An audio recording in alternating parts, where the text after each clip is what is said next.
ನಮ್ಗೆ ಇಷ್ಟೆಲ್ಲ ಬುದ್ಧಿ ಇದ್ರೂ ದುರಾದೃಷ್ಟವಶಾತ್ ನಮಗೆ ಎಷ್ಟೊಂದು ಇಗ್ನೋರ್ ಮಾಡಿಬಿಡ್ತೀವಿ ಸಂಬಂಧಗಳಲ್ಲಿ. ನಮಗೆ ಪ್ರೀತಿ ಬೇಕು, ಆದರೆ ಸುಮ್ಮನೆ ಐ ಲವ್ ಯು ಅಂದ್ಕೊಂಡು ಜನನ ಸಾಕ್ಕೊಂಡಲ್ಲ, ನಮ್ಮನ್ನು ಎತ್ತರಿಸುವಂಥದ್ದು, ಎಂಪವರ್ಮೆಂಟ್, ನಮಗೆ ಶಕ್ತಿ ಕೊಡುವಂಥದ್ದು, ನಾವು ಬೇರೆಯವ್ರನ್ನ ಎತ್ತುವಂಥದ್ದು, ಅವ್ರಿಗೆ ಶಕ್ತಿ ಕೊಡುವಂಥ ರಿಲೇಷನ್ಶಿಪ್ಪು, ಪ್ರೀತಿ ಬಹಳ ಮುಖ್ಯ. ಇಲ್ಲಿ ಬೇಕಾಗಿರೋದು ರೆಸ್ಪೆಕ್ಟ್. ಲ್ಯಾಕ್ ಆಫ್ ರೆಸ್ಪೆಕ್ಟೇ ನಮಗೆ ತೊಂದರೆ.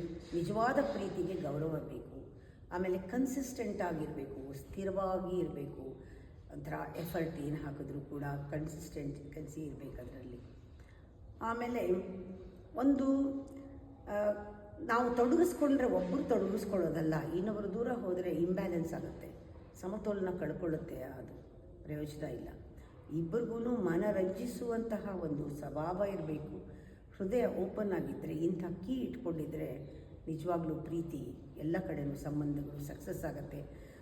ಆ ಪ್ರೀತಿಯ ಸಂಬಂಧದಲ್ಲಿ ನಾವು ಎಷ್ಟೋ ಕರ್ಮನ ಕಳ್ಕೊಂಡ್ಬಿಡ್ತೀವಿ.